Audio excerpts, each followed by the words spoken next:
নমস্কার, আপনারা দেখছেন এডুটেক তন্ময় চ্যানেল। 1 মে 2024 থেকে যে অতিরিক্ত 4% ডিএ ঘোষণা হয়েছে তার বিজ্ঞপ্তি আজকে 1 মার্চ 2024 পশ্চিমবঙ্গ সরকারের ফিনান্স ডিপার্টমেন্ট থেকে জারি হয়েছে। 2-এর 1 নম্বর পয়েন্টে বলা হয়েছে 1 মে 2024 থেকে টোটাল 14% ডিএ পাবেন বেসিক পেয়ের ওপর।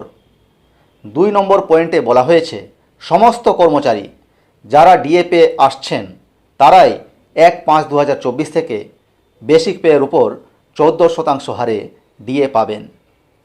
3 নম্বরে বলা হয়েছে পেনশনার বা ফ্যামিলি পেনশনার যারা আছেন তারাও 1 মে 2024 থেকে 14% হারে ডিয়ারনেস রিলিফ পাবেন এবং এই ডিএ বা ডিয়ারনেস রিলিফ ক্যালকুলেশন করার সময় দশমিক এলে এখানে যেটা বলা হচ্ছে 6 নম্বর পয়েন্টে প্রত্যেক ক্ষেত্রে নিয়ারেস্ট রুপিতে রাউন্ড অফ করা হবে, যেমন নিয়ম আছে সেটা অনুসারে। বিজ্ঞপ্তিটি আমি আপনাদের সাথে শেয়ার করলাম। পরবর্তীতে শিক্ষা দপ্তর থেকে যখন এই বিজ্ঞপ্তির ম্যাচিং অর্ডার বের হবে আপনাদের সাথে অবশ্যই শেয়ার করব। ধন্যবাদ।